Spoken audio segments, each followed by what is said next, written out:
Hello everyone, কী করছো তোমরা সবাই? দেখো আমার এই সবে রান্নাটা হলো। এই পাশের দিকে সবার আগে বলি, নিম পাতা, লেবুর রস আর লেবু দিয়ে জল গরম করে রেখেছি, ছেলে আর সোমনাথ চান করবে।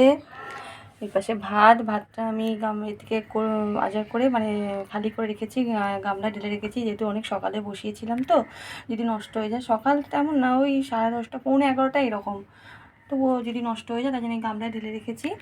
আর এখানে সকালবেলা সোমনাথ আমাকে গাজর আর বিট, তারপরে পেয়ারা আর কি বেদানা দিয়েছিল, আমি অতগুলো খেতে পারিনি, রেখে দিয়েছি, ভাতের সঙ্গে খেয়ে নেব। স্যালাড আর কি, শসাটা নেই, পেঁয়াজটা নেই, আর পেঁয়াজটা পরে কেটে নেব, কিন্তু শসা নেওয়ার নেই। শসাটা দেখি পাশের দোকান থেকে আনা যায় কি না। আর এই পাশে কলমি শাক ভাজা আর উচ্ছে কুমড়ো ভাজা। কলমি শাকের ব্যাপারটা বলি, দেখো এইটুকুনি হয়েছে, কারণটা বলছি আমি। সোমনাথকে এত ঠকায় বাজারে, তবুও ওর বোঝে না। কলমি শাকগুলো কি বুড়ো বুড়ো নিয়ে এসেছে, পাটা মোটা, আর তারপরে সব থেকে বড় তো পোকায় ভর্তি।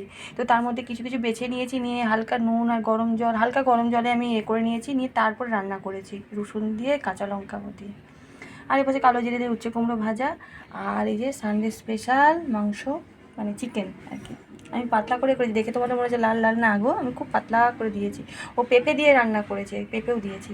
আর এই যে আমার এই যে ফোনের দেখো টাচটা বন্ধ হয়ে গেল, বন্ধ হচ্ছে খুলছে, বন্ধ হচ্ছে খুলছে, কী হচ্ছে কি জানি, ফোনটার এত প্রবলেম। তো চলো ছেলেকে আগে একটু চান করিয়ে দিই, তারপরে আমার অন্যান্য কাজগুলো আছে, কাজগুলো করবো, কেমন? এটাই লাস্ট আমার বোধহয় ভিডিও, কারণ আমার মানে আজকের দিনের জন্য এটা লাস্ট। সময় পাচ্ছিলাম না তো কদিন ধরে তোমাদের কাছে, তাই ভিডিওগুলো শেয়ার করতে পারছিলাম না। তোমরা ভালো থেকো, সুস্থ থেকো এবং সাবধানে থেকো, আর অল টাইম মুখে স্মাইল দিয়ে, কেমন? টাটা, রাখি।